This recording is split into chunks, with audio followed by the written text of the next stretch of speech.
America के joint chiefs of staff के chairman यानी अमेरिका के टॉप जनरल ने अपनी सरकार को चीन से सावधान रहने को कहा है। उन्होंने खुली चेतावनी दी कि लगातार अपनी सेना की ताकत बढ़ा रहा चीन अमेरिका के लिए खतरा है। बीते कुछ वक्त में ताइवान के लिए अमेरिका और चीन के बीच तनाव चरम पर पहुंच चुका है और इसी दौरान यह भी खबर चल रही है कि अमेरिकी संसद के निचले सदन की स्पीकर रविवार को ताइवान पहुंचने वाली हैं।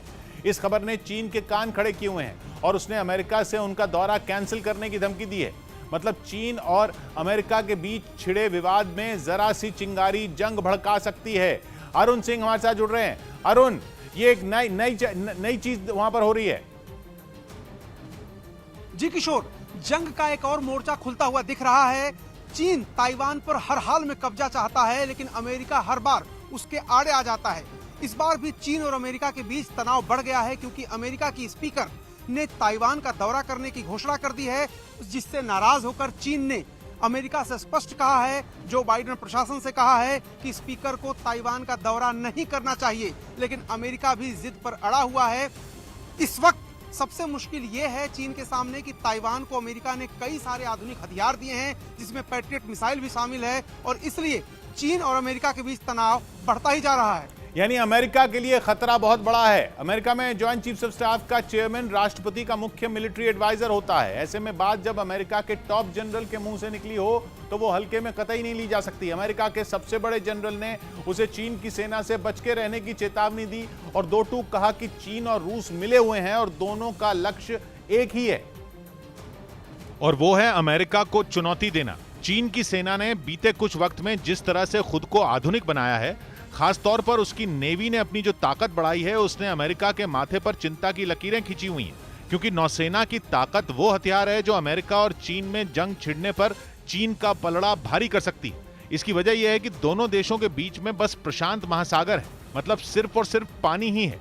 यानी अगर युद्ध हुआ तो पानी और आसमान में ही लड़ा जाएगा। ताजा हालात को देखते हुए अमेरिका के रक्षा विशेषज्ञों का भी मानना है कि चीन अमेरिका से जंग लड़ने की तैयारी कर रहा है और इसके लिए वो डबल गेम खेल रहा है। मतलब एक तरफ वो यूक्रेन में छिड़ी जंग के बीच अच्छा दिखने की कोशिश कर रहा है ताकि यूरोपीय देशों के साथ उसके व्यापार पर कोई आंच ना आए, लेकिन अंदर खाने वो रूस को पूरा समर्थन दे रहा है। रक्षा विशेषज्ञों का मानना है कि ऐसा चीन इसलिए कर रहा है कि जिस दिन वो अमेरिका पर हमला बोले उस दिन रूस उसके कंधे पर हाथ रखकर खड़ा हो। असल में अमेरिका और चीन के बीच फसाद की जड़ है ताइवान, जिसे चीन अपना हिस्सा मानता है और अमेरिका में एक कानून है जो कहता है कि ताइवान पर हमले की सूरत में अमेरिका को ताइवान की मदद करनी ही होगी। यही वजह है कि जैसे ही अमेरिकी संसद के निचले सदन की स्पीकर के ताइवान की यात्रा करने की खबरें आईं, चीन तिलमिला गया और उसने अमेरिका को तुरंत यह दौरा रद्द करने की धमकी दे डाली। जबकि अमेरिका और ताइवान की तरफ से अमेरिकी स्पीकर नैन्सी पेलोसी के ताइवान की यात्रा का कोई आधिकारिक ऐलान नहीं हुआ है। बस ऐसी खबरें हैं कि वो रविवार को जापान के दौरे के बाद ताइवान की राजधानी ताइपे पहुंच सकती हैं।